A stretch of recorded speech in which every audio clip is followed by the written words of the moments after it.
Tahun 2014, Pilpres pada saat itu kita ketahui cukup heboh, sensitif. Babinsa turun ke rumah-rumah dan kemudian kita lihat TNI mulai terlibat pada saat itu. Sebetulnya apa yang terjadi sih Pak? Pak Andika namanya juga disebut-sebut sebagai salah satu cawapres dan juga sebagai tim pemenangan. Bagaimana caranya supaya menang ke depan Pak Andika?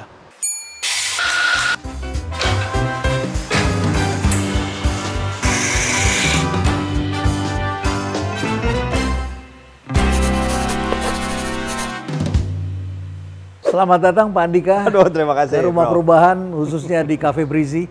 Oh iya, terima kasih. Padahal dulu kita tetanggaan di sebelah.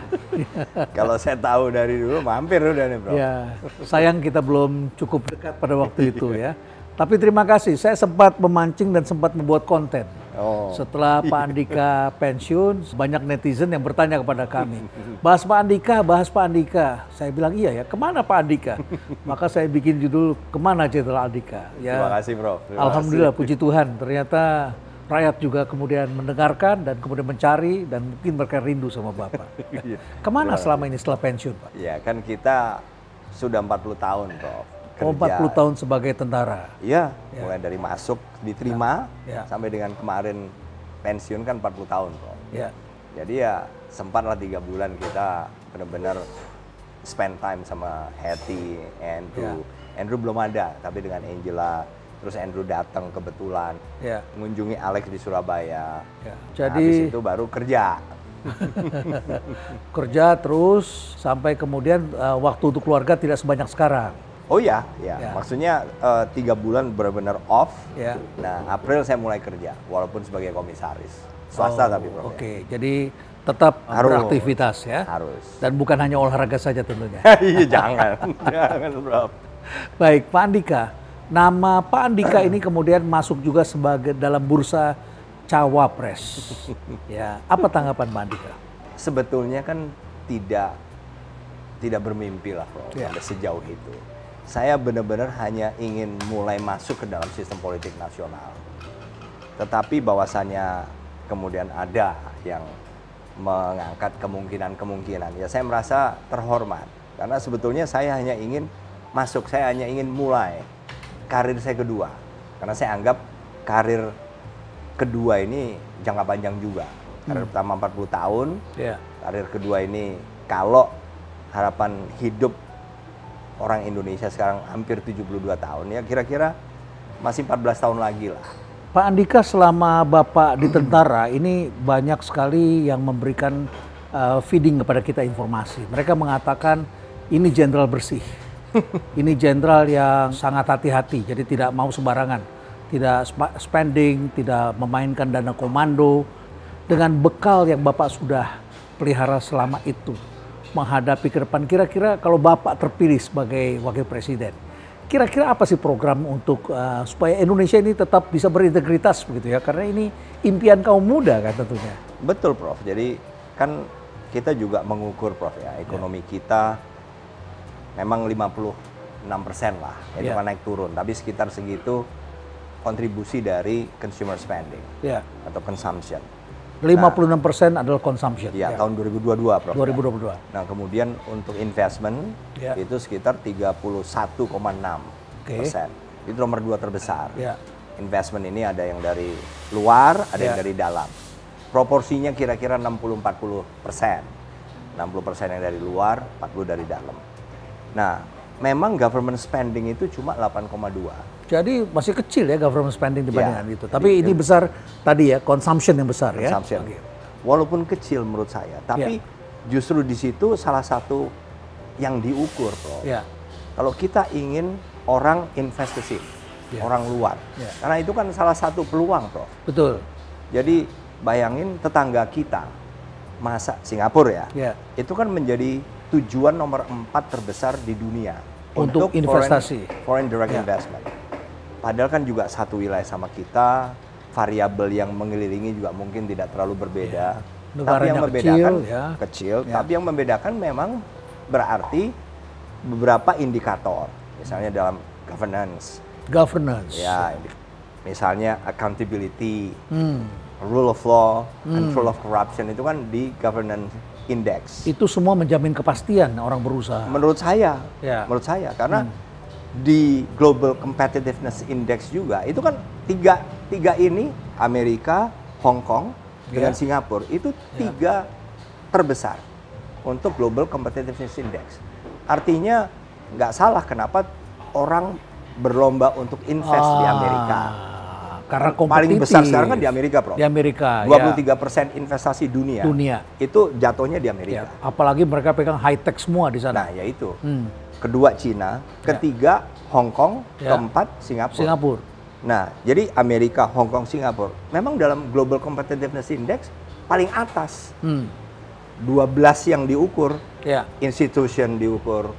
Jadi kembali ke tadi, kalau saya sebagai memimpin organisasi TNI, institusi saya harus sadar bahwa saya sebagai bagian dari tim pemerintah yang dipimpin Pak Jokowi, ini juga harus tahu dong apa yang saya kerjakan. Begitu juga dengan semua kepala departemen lembaga, kepala institusi. Kalau mereka tahu, akan membuat nilai kita nih dalam hal institusi yang diukur akan semakin bagus. Nah, jadi kalau Singapura bisa menjadi tujuan, kita harus bisa dong. Nah, jadi kembali ke tadi, efisiensi di tingkat institusi. Kalau kita membantu, itu kan juga hubungannya dengan kalau kita tidak bocor di situ, Prof ya. Tidak banyak korupsi, tidak banyak dipakai yang tidak tepat. Itu walaupun sedikit, saving dari 8,2% GDP. Itu akan sangat berarti. Fractionnya itu yang disumbang oleh institusi lembaga pemerintah, ya minimal nominal memang nggak terlalu banyak, tetapi justru nilai yang tidak bersifat uang itu yang kemudian lebih besar. Kepercayaan, trust, kemudian kebersihan. Dan itu semua berawal dari pemimpinnya ya. Dari orangnya dan orang yang bisa mendrive dan kemudian mengarahkan jaga ini tidak sembarangan dalam hal itu. Misalnya KPK sejak didirikan pertama 2004 sampai dengan sekarang, berarti sekitar mungkin 18 tahun ya. Itu sudah ada sekitar berapa? 1.300 sekian kasus korupsi yang berhasil diungkap. Tapi kan masih banyak sebetulnya yang tidak terungkap. Nah, bahasa saya, kalau yang tidak terungkap ini tetap kita menganggapnya sebagai sebuah kebocoran yang bisa diperbaiki sehingga lebih efisien lagi, sehingga uang yang kemudian di-spend oleh tiap-tiap lembaga, departemen itu juga utuh, kan akan trickle down effect ekonominya lebih panjang daripada kemudian sebagian akhirnya bocor ke beberapa individu saja di dalam departemen kementerian itu. Luar biasa ini ya, saya sebagai profesor di UI, di Fakultas Ekonomi, saya terkagum ini mendengarkan penjelasan Pak Andika yang bisa menjelaskan teori ekonomi dengan mudah mengenai postur ekonomi kita seperti itu ya. Terima kasih Pak Andika. Selama Pak Andika menjadi tentara dan menjadi pimpinan sebagai panglima, Pak Andika juga dikenal sebagai orang yang memperhatikan kesehatan dan kesejahteraan prajurit. Ini ada satu hal yang menarik, saya coba dengarkan dan saya coba pelajari dari tentara yang masuk ke dalam hutan, dan mereka bilang ini makanannya enak, dan sekarang tentara-tentara Amerika dalam beberapa pertemuan dan tentara kita latihan, mereka ingin tukeran dan pengen menikmati makanan Indonesia. Saya tanya, ini dari mana? Saya tanya sama beberapa supplier sebagai, ini yang kasih tahu kita Pak Andika katanya. Makanan kaleng itu Pak, yang untuk mereka masuk ke dalam hutan. Itu bagaimana ceritanya sampai menaruh perhatian pada makanan tentara juga? Jadi awalnya pada saat saya Panglima Kostrat, Prof. Nah, saya ketemu kebetulan waktu itu sama Danjen Kopassus. Jadi kita cerita-cerita, medan di Papua itu kan memang gunung, sangat tajam sekali. Sehingga kalau kita bawa beban itu terasa benar. Ya saya ngalami dulu waktu kita masih muda kan di tim-tim juga di Aceh dan di Papua juga. Ya memang benar. Kita harus misalnya bergerak 10 hari, Prof. Bergerak 10 hari itu nggak pulang-pulang. Nggak pulang-pulang lewat. Kita dikasih checkpoint. Tengah malam pun di sana. Betul. Untuk dalam rangka mencari waktu itu kan. Jadi kita yang ofensif, mencari kelompok-kelompok bersenjata. Itu saya melihat sendiri. Kita nekat waktu itu. Kecuali saya bela-belain lah karena makan saya banyak waktu itu. Jadi nggak apa-apa, saya bawa aja. Memang berat. Tapi daripada saya kelaparan. Ya. Tapi yang lain mungkin karena postur ya. Postur upper body muscles-nya kan berpengaruh, Prof. Jadi ini pengalaman pribadi? Pribadi bawa juga. Sendiri? Iya, Prof. Ya. Nah, kita masuk, ada yang bela-belain, ya udah nih nggak usah dibawa nih, beras segala macem. Dulu kan masih sarden, bahan mentah. kaleng, bahan mentah semua, beras, Ya, masak sendiri di hutan. Masak sendiri. Ya. Udah tinggal aja, kita bakso per mie aja. Atau mie instan. Mie instan, ya. Nah, dibela-belain supaya ringan, 1 hari 3 doang. Jadi 1 untuk makan pagi, 1 siang, 1 malam. Demi Bayangin, supaya bisa bebannya tidak terlalu berat. untuk supaya nggak keberatan. Ya. Iya memang kita berat, tetapi kan kalau ada apa-apa kita nggak mungkin lari sambil bawa ransel. Kita lepas aja. Nah itu pengalaman. Sehingga apa yang terjadi? Lemes lah. Lemes. Karena nggak cukup kan? Nggak cukup. Saya nggak tahu Ya. kalorinya mie instan itu berapa. Ya, dan karbo itu. Betul, Karbo, karbo. ya. Nah, padahal kita kan punya standar sebagai manusia normal. Ya. Nutrisi makanan kita itu per harinya sekitar 2.150 kilokalori, Prof. Itu yang membangun tadilah karbohidrat, protein ya. fiber, fat, mineral. Jadi karena pengalaman itu dulu, oh berarti kita perlu yang lebih ringan dan lebih compact. Karena kalau gede tapi ringan juga akan nggak cukup ransel kita.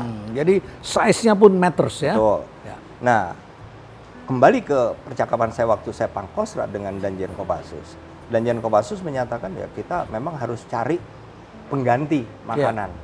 Sehingga dibawalah coklat. Oh, coklat. Coklat yang kayak Silver Queen. Ya, Nah, itu manis. itu manis karena memang Ya. betul soal kilokalori. Kalorinya tinggi. Dapat itu. Ya. Tapi bayangin kalau setahun dia tugas di sana.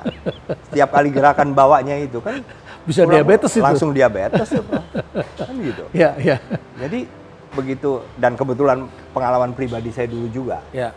Begitu saya jadi kepala staf Angkatan Darat, mulai punya kewenangan dan anggaran untuk membangun kekuatan TNI AD. Ya. Ya udah saya mulai. Pertama adalah saya lihat dulu negara-negara maju. Saya beli MRE-nya. MRE itu meal ready to eat. Meal ready to eat. Meal ready to eat. MRE. MRE. Saya beli semua. Supaya saya tahu komposisinya. Oh ini.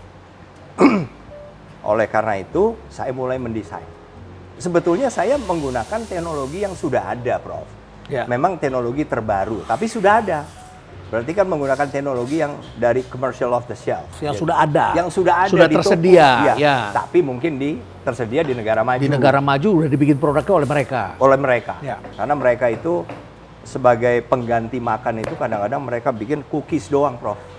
Cookies segini tapi tipis gitu loh. Itu sudah cukup, tapi proteinnya ada yang 22 gram. Karena kebutuhan protein kita per hari, Prof, Ya. manusia Indonesia, ya rata-rata lah ya. Ya, rata-rata. Itu 0,8 gram per kilogram berat badan tubuh. Oh, per kilogram berat badan tubuh. Kalau kita 70 kilo, Ya, itu maka sekitar perlu 56. 56 oke, ya. gram. Ya. Bayangin kalau satu cookies saja sudah 22 gram. Oh. Berarti sehari cuma cukup 3 itu aja. Itu sudah cukup, Prof. Nah, gitu loh, Prof. Ya, ringan, size-nya juga kecil. Betul. Jadi di ransel muat banyak. Betul, karena apa? Yang membangun protein, bukan carbs, bukan Ya. karbohidrat. Ya. Barulah saya panggil mitra-mitra yang menjadi penyedia Ya. bahan makanan kita. Saya ingin begini, begini, begini. Ya untungnya kita berhubungan dengan orang-orang yang atau pengusaha yang mau Yang maju. mau susah, yang mau maju. susah dan mau maju. Ya. Ini berarti dia harus invest. Karena apa? Harus beli mesin baru. Harus beli mesin, ya. Karena apa? Beda. Ya. Udah gitu kandungannya bukan hanya protein. Ya. Ada glutathione, Prof. Apa itu glutathione? Glutathione yang akan membangun daya tahan tubuh lebih tinggi. Oh, Dan ini imun nggak kita lebih kuat. Lebih kuat. Booster imun kita. Karena apa? Kalau kita di lapangan Wah, bergerak 10 hari, perlu, iya, Prof. Iya, apalagi cuaca Betul. panas ekstrim, dingin. Betul. Malam nggak ada ruangan yang tertutup, kita harus terbuka. Betul. Ya, ya, ya. Jadi saya dikte. Ya. Saya dikte para mitra Harus ini masukin glutathione. bikin ini. Mereka belum kenal barangkali waktu. Belum. Belum kenal. Dan memang susah. Jadi untuk nyari ini aja juga nggak gampang. Tapi Ya. bagi saya, kenapa tidak? Ya. Kalau orang lain bisa, kenapa Ya. kita enggak? Makanya saya bilang harus mau susah ini. Iya itu tadi. Ya. Itulah awalnya, Prof. Sehingga kita desain makanan yang untuk satu hari Ya. itu benar-benar kecil, Ya. tapi juga ringan, Ya. sehingga kalau mau bergerak 10 hari pun nggak akan menjadi beban lagi. Oh, Dengan jumlah kilokalori yang cukup. luar biasa. Itu ya yang mengakibatkan sekarang tentara-tentara asing kalau ketemu dengan tentara Indonesia itu ingin cicipi punya Indonesia. Betul ya? Betul. Karena cara berpikir saya, MRI yang dimiliki oleh negara maju ada karbohidratnya. Ya. Bagi saya, kalau kita beroperasi itu kan nggak tiap hari. Ya. Ngapain kita kemudian membuat selengkap mungkin. Yang penting kebutuhan kilokalorinya cukup, bahkan lebih. Ya. Desain makanan prajurit saya yang untuk operasi itu kilokalorinya bahkan 2.400-an, Prof. Udah 2.400, lebih dari 2.150. Ya. Saya pikir cukup lah, karena kan kita nggak tiap hari seperti itu. Kalau tiap hari kita pasti masih perlu lah karbohidrat. Betul. Tapi kalau sekali-sekali begitu, Ya. nggak apa-apa. Nggak apa-apa ya. Oke. Tapi juga sehat, Ya. sehingga tidak menimbulkan sakit gula. Jadi tentara kita pun kita hargai di ujung tombak. Harus, Prof. Mereka kemudian juga bisa berjuang dengan baik, lebih baik. Kita pakai mereka kan sampai pensiun jangka panjang. Jangan sampai kita rugi, Prof. Sebagai pimpinan, saya rugi kalau kehilangan prajurit saya. Karena Pak, uang negara yang sudah Diinvest cukup besar. diinvest untuk tiap prajurit itu sampai dengan ke apapun pangkat mereka saat ini, kan sudah keluar banyak. Ya, dan artinya kita menjaga mereka sebagai manusia yang sama seperti Betul, kita. betul. Jangan habis manis sepah dibuang, Nah, lah, kurang lebih itu dia, begitu. Bro. Ya, baik. Pak Andika, kita pesan kopi dulu ya. Oh barangkali iya. Ada apa, Ada Mbak? barista. Ada apa aja? Oke Pak Andika, di sini ada kopi sama teh. Bapak pengen apa? Kopi. Kopi. Kopinya apa Pak? Ada cappuccino ada? Ada dong. Tapi nggak pakai gula, Mbak. Gula. Oke, cappuccino tanpa gula. Bapak? Saya black coffee. Black coffee. Ya. Oke. Nah ini mumpung ada Pak Andika di Berisi Ya. Cafe, saya boleh tanya Pak? Boleh. Oke, Pak. Ini baristanya rupanya salah satu founder dari suatu media baru. Oh iya? Iya Namanya Pak, apa? namanya vibetribe.id. Masih kecil tapi Bapak selalu bilang nanti suatu saat akan besar. Waduh, semoga sukses, Mbak ya. Amin. Pak, saya mau tanya nih, sebagai anak muda Pak, saya tuh kan dan teman-teman nih sangat concern dengan isu inklusivitas gitu. Khususnya LGBT nih Pak. Dan kalau kami melihat sih kita fine gitu, sedangkan kita kadang ada kontra juga dengan generasi di atas. Nah, Pak Andika ini kan pemimpin masa depan nih. Nah, bagaimana pandangan Bapak terhadap isu ini Pak? Menurut saya, Mbak ya, saya berpegang pada aturan hukum. Orang yang dalam kondisi LGBT, mereka tidak menyalahi hukum apapun di Indonesia. Sebagai seorang yang kemudian misalnya tidak heteroseksual, apapun itu mau L-nya, G-nya, B-nya, T-nya, atau Q, atau I, intersex, apapun lah itu namanya. Kan mereka non heteroseksual. Menurut saya ya mereka tidak menyalahi hukum apapun, dan karena mereka tidak menyalahi hukum apapun, mereka berhak dan punya hak yang sama dengan orang lain. Itu menurut saya. Walaupun juga kita misalnya belum tahu lah apa sih penyebabnya. Kan yang jelas mereka nggak mungkin lah ingin dilahirkan dengan kondisi seperti itu. Nah, kalau undang-undang kesehatan kita juga sudah mengatur itu salah satu masuk kategori mental disorder. Di negara maju pun juga ada, karena ada manualnya. Manual itu adalah buku pegangan. Nah, kebetulan saya psikolog nih Pak. Oh iya? Iya, jadi waktu itu saya belajar bahwa memang awalnya LGBT ini termasuk dalam gangguan seksual gitu. Tapi setelah diteliti Pak, kita tidak menemukan risetnya apa akibatnya apa. Jadi itu keluar dari buku manual itu Pak. Jadi itu yang awalnya mungkin kita akan menganggap bahwa ini adalah gangguan seksual atau abnormal, sekarang kita mengeluarkan itu, jadi kita melihat bahwa ya ini sesuatu hal yang wajar dan kita juga nggak tahu Pak ini penyebabnya apa. Iya betul. Makanya mereka juga tidak mau dilahirkan seperti Betul, itu. betul. Ya, dan keluarga-keluarga sangat sedih sekali kalau anggota keluarga seperti itu dimusuhi oleh orang lain dan dirajam, bahkan kemudian disiksa. Jadi kebanyakan orang yang berpendapat yang keluarganya tidak ada masalah barangkali ya. Jadi hak asasinya barangkali juga perlu dipikirkan. Jadi itu saya hadapi pada saat saya menjabat, Mbak, sebagai Kepala Staf Angkatan Darat. Ya. Jadi kan waktu itu ada ketahuan kelompok ini LGBT dan terungkap. Akhirnya diproses oleh Wakil Kepala Staf Angkatan Darat, wakil saya, diusulkan kita harus pecat semua, Pak. Apa dasarnya? Itu jawaban saya. ya ini memang ini nggak boleh. Ya dasarnya apa? Saya suruh cari tim hukum. Nggak ada dasar hukum yang kemudian mempidanakan seorang LGBT. Tidak ada. Tapi yang bisa kita pidana adalah asusilanya. Oh, asusila. Asusilanya. Jadi hubungan seksual yang dilakukan, yang kemudian menyebar, asusilanya mungkin kena, misalnya pasal 281, 284 KUHP. Jadi sama video porno dan sebagainya. Betul, itu ITI, tidak boleh. ITI kalau disebarkan itu ya. kena. Tapi yang hanya masuk dalam grup, tapi tidak ada bukti bagi kita, dia tidak men-share gambar-gambar porno atau video, nggak boleh. Kita nggak boleh memecat prajurit kita kalau mereka nggak kemudian melakukan tindak pidana. Itu sudah saya hadapi waktu itu, Mbak. Jadi menurut saya, ya itulah, selama hukum kita tidak mengatur mereka ini adalah narapidana, maka pada saat itu kita juga harus memberikan semua hak mereka sebagaimana mestinya warga negara yang lain. Oke, setuju Pak Andika. Ya. Masih ada yang mau saya tanyakan lagi, boleh ya Pak? Ini pandangan dari Generation Z. Iya Pak. Saya Jadi Galuh ini umur Generation berapa, Z Mbak? ya. Saya kelahiran 97, umur 25 Pak. Jadi beginilah pola pikir kami. Senang sekali mendengarkan Generation Z bicara. Gimana Galuh? Oke. Kalau saya nge-stalk Bapak nih di Instagram, Bapak nih sering memposting infrastruktur TNI nih gitu. Sebenarnya ini brandingnya Bapak atau apa nih, ada pesan apa gitu? Enggak, sebetulnya kalau branding sih enggak, Mbak ya. Tapi kan saya sebagai kuasa pengguna anggaran, saya memimpin organisasi, Mbak. Tapi saya waktu di Angkatan Darat tidak setingkat menteri. Kalau menteri itu pengguna anggaran, di bawahnya itu kuasa pengguna anggaran. Sebagai kuasa pengguna anggaran, saya di Kepala Staf Angkatan Darat maupun sebagai Panglima, kan saya punya anggaran. Memang ada beberapa mata anggaran yang tidak boleh disentuh karena masuk dalam prioritas nasional. Program prioritas nasional itu yang sudah ditetapkan oleh pemerintah. Nah, selebihnya kan juga ada diskresi saya. Nah, saya melihat kalau soal misalnya fasilitas kami, Mbak, rumah prajurit, kantor, kendaraan, itu memang ketinggalan. Begitu menyedihkan lah. Sehingga saya benar-benar berusaha keras untuk menyisakan ini, Mbak. Ini tiap tahun harus ada, kita membelikan motor, mobil untuk prajurit kita.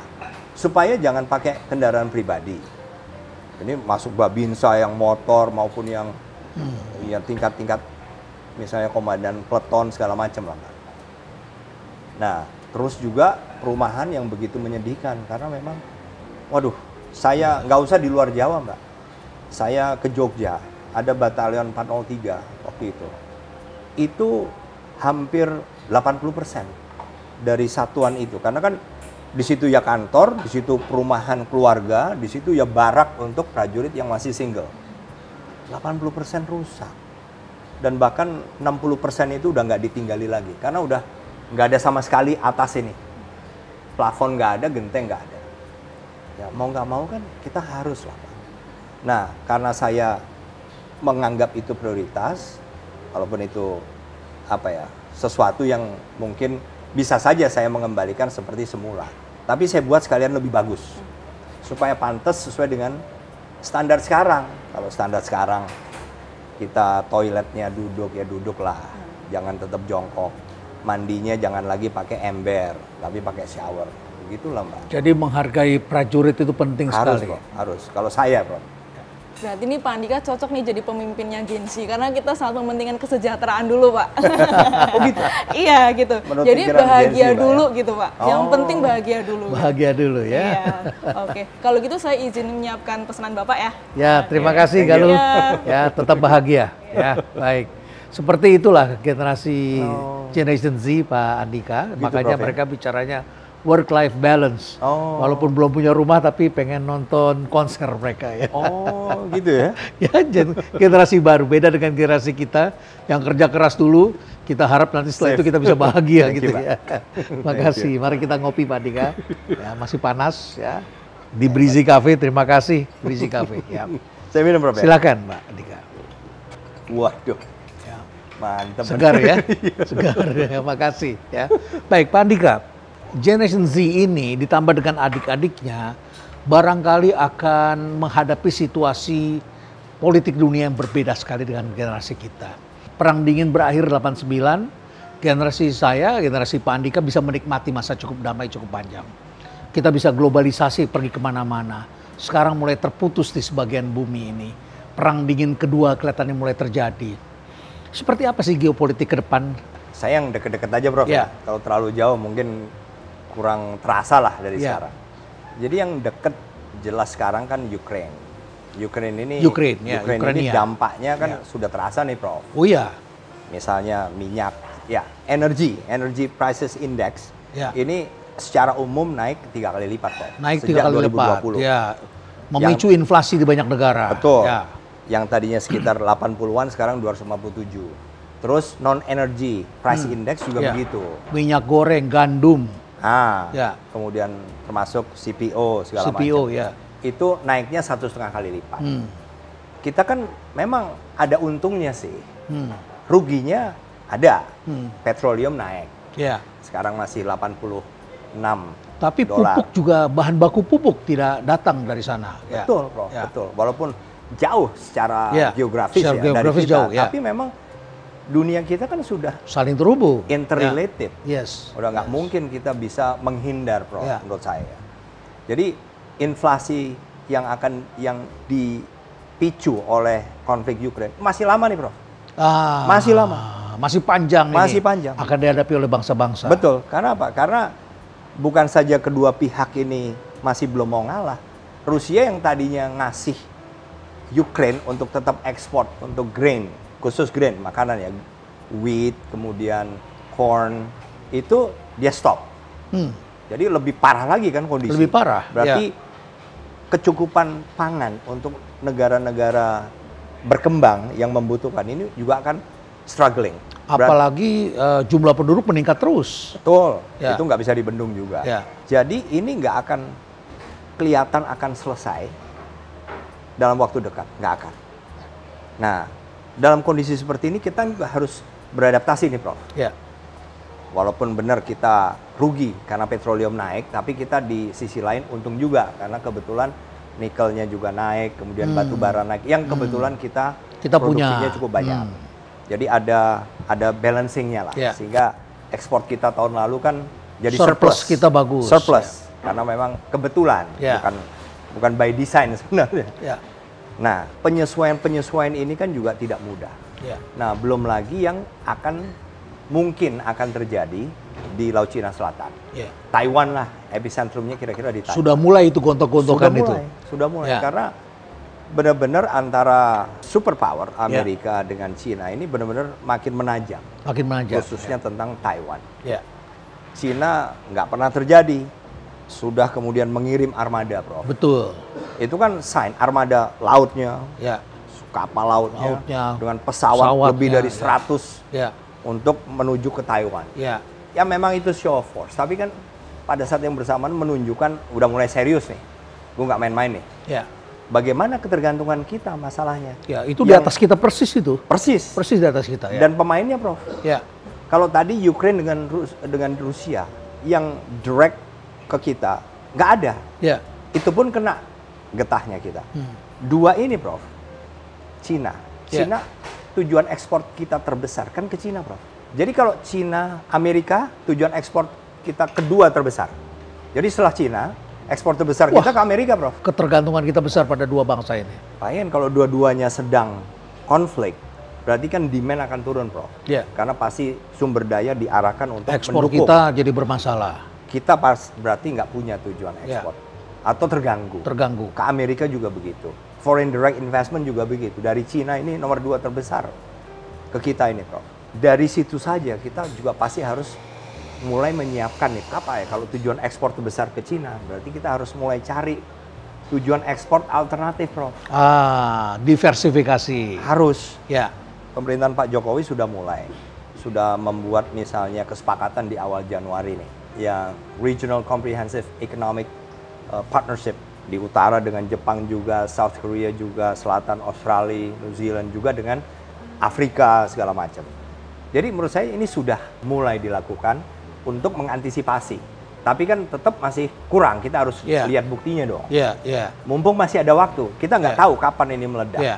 Tapi paling nggak kita di sini, pemerintahan yang akan mengganti pemerintahan Pak Jokowi juga Yeah. harus punya Ya, bagaimana langkah konkret. melanjutkan ini dengan lebih Betul. lebih strategis lagi ke depan. dengan Memperbesar tantangan baru. pasar di luar Cina dan Amerika. Ya, itu dari segi ekonomi. Bagaimana pertahanannya Pak Andika? Berarti kita perlu kerjasama juga dong antar bangsa. Kita diganggu COVID, diganggu Ya. perang Ukraine. Ya, Ya aja sudah kita ya nggak gampang lah. nggak mudah. Semuanya berpikir keras. Ya, dan harus cepat Pemerintah merespons. dengan Bank Indonesia. Nah, bayangin kalau kita juga harus terlibat. Contohnya gini, Prof. Ya. Jangankan kita, Prof. Misalnya yang di Ukraine saja. Ukraine itu dia dibantu oleh NATO, kemudian negara-negara selain NATO tapi daerah situ untuk persenjataan. Contoh kecil misalnya Amerika sudah membantu 8.500 Javelin. Javelin itu yang shoulder pad, yang di sini, Prof. Jadi Yang bisa kalau kita sebut ya, basoka dulu. basoka dan bisa untuk pertahanan udara. Betul, dia nembak tank bisa, nembak pokoknya ini cukup efektif lah Ya. untuk jarak kira-kira sampai dengan 1,5 Ya. kilo. 8.500 itu udah sepertiganya yang dimiliki Amerika, Prof. Bayangin. Oh, sepertiganya sudah Itu udah dikirim. sepertiga. Ya. Jadi negara dengan anggaran pertahanan 100 kali lipat dari Indonesia, Ya, karena dia 800 sekian, Prof. ya, Billion dollar per tahun. Kita kan cuma 8 billion per tahun. 100 kali lipat. Punyanya cuma segitu. Jadi sekarang ini mereka sudah Sebentar aja mempercepat- habis kita. Bentar lagi habis. bentar lagi habis ya. Enggak, maksudnya Amerika aja bentar lagi kehabisan. Iya. Belum lagi misalnya mereka membantu peluru artileri kaliber 155. Itu kaliber besar, Prof, ya. Sudah dikirim ke Ukraine kira-kira 2 juta butir. Wah, Ternyata dipakai oleh Ukraine seharinya itu 3.000. Mereka menembakkan 3.000 peluru artileri 155.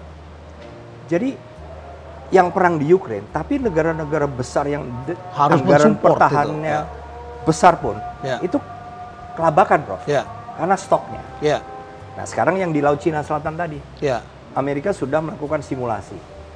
Kalau mereka perang beneran, mereka udah simulasi nih, Prof. Untuk peluru cruise missiles anti-ship, jadi anti kapal, cruise missile yang anti kapal, yang mereka punya habis dalam waktu 3 hari. wah, 3 hari perang habis. Di Ukraine sekarang udah setahun lebih. sudah setahun, sudah lebih. ulang tahun. Iya, sudah Februari tahun lalu, Prof. Ya, Jadi, Prof tanya saya tentang pertahanan gimana? Kita nggak bisa kita ikut-ikut, Prof. Nggak mampu kita. nggak mampu. Ya, saya jujur Ya. aja, Prof. Ya. Padahal mereka akan mengambil resources, pangkalan, air dan sebagainya dari sekitarnya. Ya, Ya. tapi kita kan nggak akan mampu, Prof. Tidak akan mampu. Karena kita belum cukup kuat Ya. lah. Ya. Anggaran kita juga. Tapi kita akan terdampak. Ya pasti. Pasti terdampak. Dari perdagangan saja perdagangan terdampak. Prof. terdampak. Ya. Makanya jangan ditambah lagi sampai kita ikut. Ya, Jadi paling tidak ya kita harus bisa bermain lah. ya.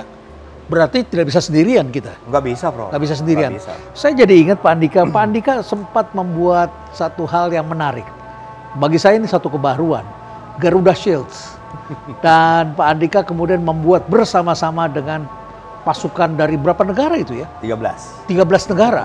Latihan 13 negara. Itu gagasannya dari mana sampai punya pikiran seperti itu? Bagi saya ini suatu hal yang brilian. Latihan perang bersama dengan 13 negara dan semuanya dengan senang dan kemudian mereka juga semuanya bisa mempersiapkan bersama-sama pertahanan. Dan itu banyak negara sahabat kita. Berawal dari pemahaman tadi saya, Prof, ya. Ya, Bahwa alutsista yang kita punya, senjata ini nggak cukup, Prof. ya, Untuk misalnya kalau kita harus mempertahankan, nggak akan cukup. Oleh karena itu caranya ya gimana? Kita harus smart. ya, Kita harus gandeng nih teman-teman kita. ya. Teman-teman kita yang punya interest di sini. Jadi selain negara-negara tetangga kita, juga negara-negara yang dari dulu sudah menunjukkan interestnya. Dan bahkan komitmennya itu sudah nggak bisa diragukan lagi lah. Dalam bidang pertahanan, Prof, ya. Jadi kenapa tidak? Awalnya Garuda Shield itu kan sudah, begitu saya jadi Kasat, itu sudah tahun yang ke-15, Prof. Oh, Jadi tahun ke-15. bukan saya yang mengawali. Oh. Hanya selama ini ya cuma kecil-kecilan lah. Ya. Kecil-kecilan dan hampir nggak ada perubahan, business as usual. Begitu saya jadi kasat, kenapa nggak kita coba? Karena apa? Karena saya merasa kalau kita, prajurit kita nih, mungkin perwiranya seperti saya, kita cukup punya pengalaman. Kita keluar negeri, sekolah bareng-bareng dengan tentara luar. Prajurit kita kan enggak. Tidak terbiasa, anak taruna-taruna kita apalagi tidak tahu itu. Ya, anggarannya nggak ada, Prof. Ya. Jadi kalau saya libatkan mereka dalam satu latihan yang besar, paling nggak kan mereka bisa mulai berinteraksi. Tak kenal maka tak sayang, Prof. Dan juga rasa percaya diri kita ya. Ternyata bisa. Kita bisa sejajar kok. Latihan bareng-bareng Amerika Serikat berdua aja bisa kita. Ya. Dan itu sudah saya buktikan untuk Garuda Shield yang pertama saat saya jabat. Ini menarik dan nampaknya konsisten dengan satu hal yang sebetulnya pernah saya banggakan, tapi kemudian berubah, saya kaget sebetulnya. Saya pernah membuat satu tulisan, zaman dulu masih kolom, kami suka nulis kolom di surat kabar. Saya mengatakan hebat nih tentara Indonesia. Kalau latihan perang atau kalau pertandingan menembak, kita selalu menang. Berapa tahun berturut-turut kita selalu menang. Terus kita bikin jokes. Mungkin karena kita pelurunya ini sangat terbatas. Sedangkan tentara Australia pelurunya berlebih, negara kaya. Karena terbatas, maka satu peluru pun harus bisa dipertanggungjawabkan. Dan itu mengakibatkan tentara kita selalu menang. Tapi kemudian saya mendengar, saya baca berita, itu dirubah oleh Pak Andika. Sehingga tidak lagi pertarungan individu, pertarungan antar bangsa saja. Dan kemudian kita tidak bawa lagi hadiah atau sebagai juara individu-individu. Apa yang dilakukan ketika Anda merubah menjadi satu pertarungan tim dan semua tim, anggota tim itu menjadi beramai-ramai? Di mana gagasannya? Gini, Prof. Ya. Kenapa kita waktu itu menang? Pertama, kita selalu memberikan latihan khusus, memberikan peluru khusus. Oh, pelurunya khusus, bukan peluru terbatas ya? Bukan, nggak terbatas. Bukan terbatas. Justru ini yang kemudian saya sebagai Pangkostrat, saya merasakan jatah peluru saya untuk Kostrat itu kemudian terambil untuk yang training center, untuk TC. Ya kan, yang menggunakan di Kostrat ini kan lebih banyak. Bukan hanya 10 orang, 20 orang. Kasihan mereka. Saya melihat loh, untuk supaya jam terbang nembaknya maksimal nih, tim inti yang akan bertanding, kita kasih peluru lebih dan kita ambil peluru dari jatahnya prajurit yang lain. Bagi saya, untuk apa sih? Menang, untuk dapat medali emas. Menurut saya, dengan mengorbankan keterampilan menembak prajurit yang lain yang lebih banyak, menurut saya nggak pas. Itu satu alasan. Satu alasan. Yang kedua, saya melihat sendiri. Saya cari dulu aturannya. Nggak ada aturan juga bahwa ini misalnya harus pertandingan. Tapi yang jelas tujuannya kan mendekatkan. Confidence building measure. Jadi mendekatkan diri satu sama antar lain. tentara, antar bangsa. Betul. Kalau tujuannya itu, yang saya lihat kok kebalik. Begitu mulai kumpul, nggak pernah ngomong satu sama lain. Karena masing-masing ngintipin. Dia latihannya gimana caranya. Bagaimana mengalahkan bangsa lain, menaklukkan. Betul. Akhirnya yang terjadi bukannya lebih dekat hubungan, tapi saling curiga. Dan kita udah cukup lah, kita kan ada Southeast Asian Games, SEA Games ada ya, yang sifatnya pertandingan, Prof ya. Menurut saya itu udah cukup lah. Jangan ditambah lagi di konteks yang lebih kecil seperti ini. Makanya saya berpikir, kalau ternyata event yang tujuannya mendekatkan, ternyata malah menjauhkan kita satu sama lain, ya kita nggak tercapai dong. Gimana kalau kita buat ini benar-benar satu teamwork dengan cara membuat semuanya pemenang.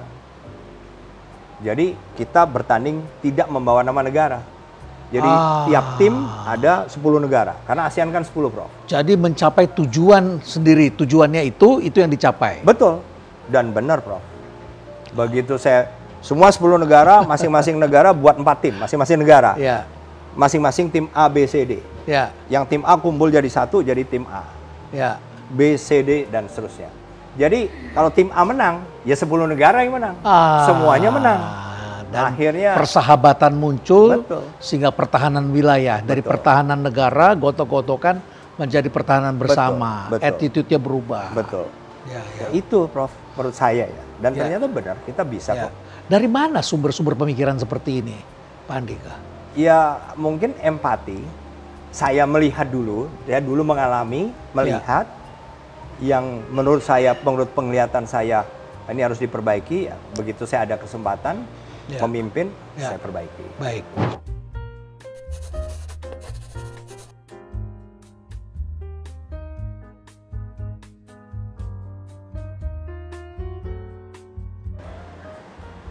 Sebagai engineer.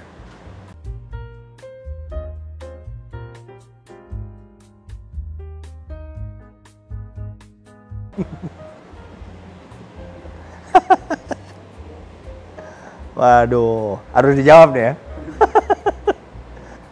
Saya menjadi Amerika karena peluangnya banyak.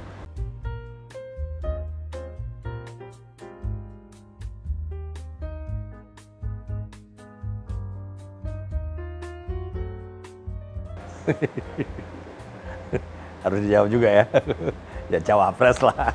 Itu pun sudah terlalu tinggi bagi saya. Udah ketinggian karena kita merasa di luar kontrol kita sendiri.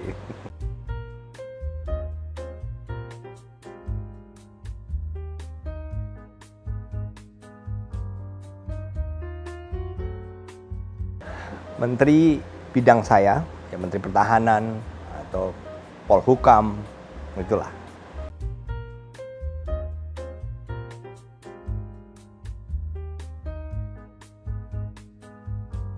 Kesempatan saya belajar, itu yang saya ingin perbaiki.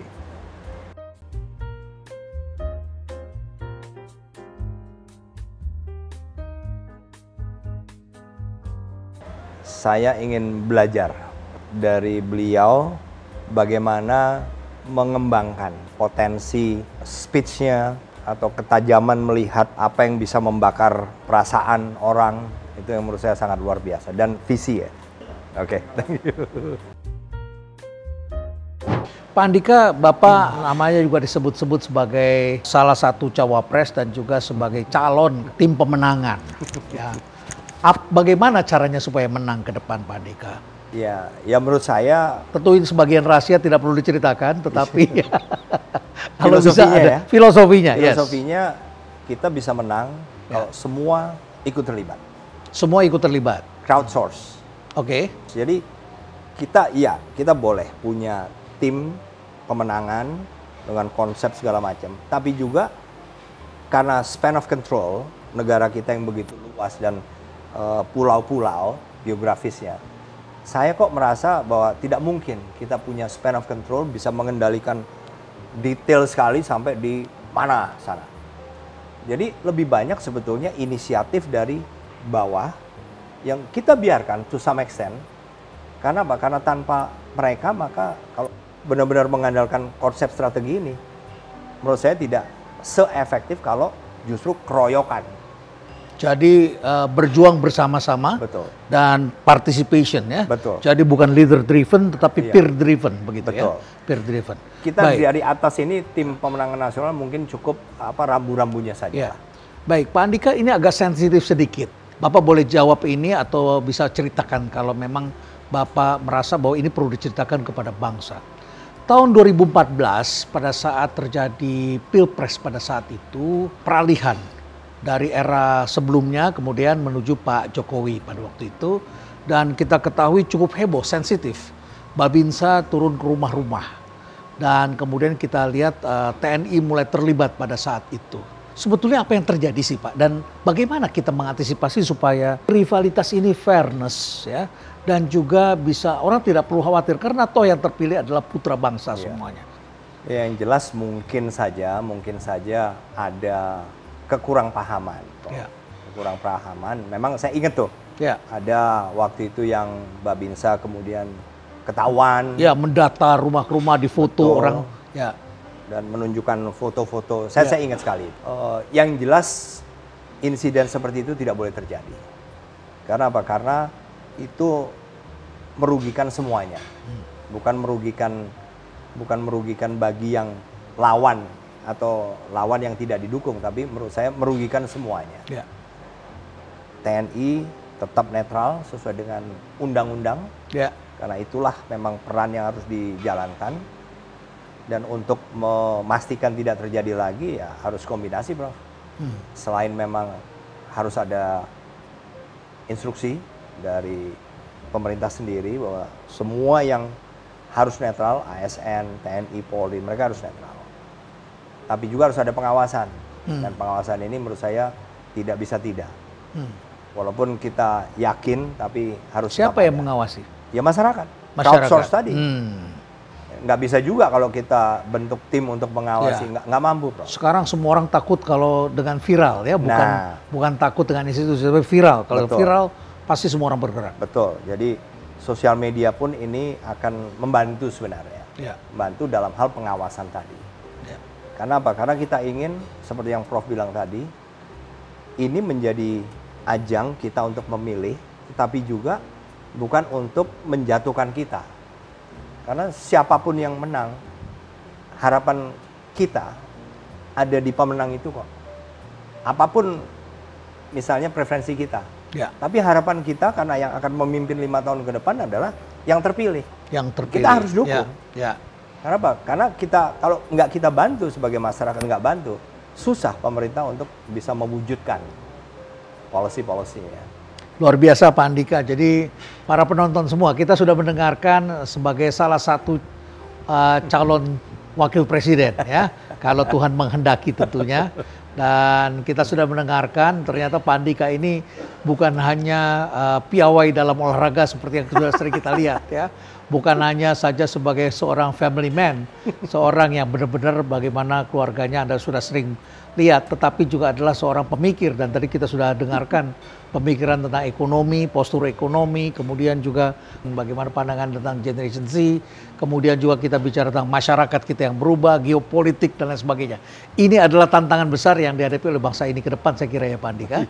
Oleh karena itu maka mari kita doakan agar pemimpin yang terbaik yang memiliki karakter tentu saja bisa menjadi teladan dan contoh bagi masyarakat. Dan orang bisnis tentu ingin tahu seperti apa mereka akan memimpin di kemudian hari, dan kita lihat track recordnya dari hari ini. Terima kasih banyak Pak Andika, karena apa yang Bapak sampaikan ini semuanya menurut saya ada isinya semua, ada ilmunya semua ya. Ya, makasih dan stay relevant.